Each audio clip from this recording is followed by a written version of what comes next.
I've been attached with the feeling of them waking up with you by my side.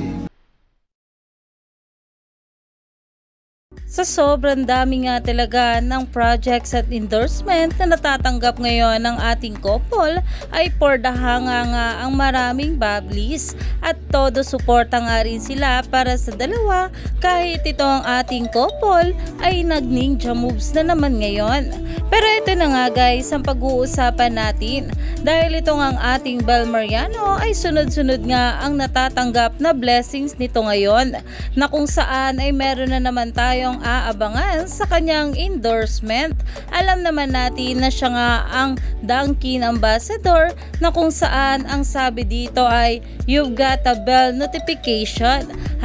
#Bel Mariano Dunkin PH", na kung saan ay ang poster nga na ito ay meron nga larawan ng ating Bel at nakalagay dito ay "Bel soon", na kailangan nga raw nating abangan. Kaya naman na maraming bula ay sobrang excited na nga dito, dahil alam naman natin na ilang araw na nga lang ay mapapanood na nga natin ang exhibition game ng ating Donnie sa Davao, at talaga namang for the guest nga itong ating Bel Mariano dito. Kaya naman stay tuned lang tayo for more update kala Donnie at Bel sa mga susunod pa na ayuda.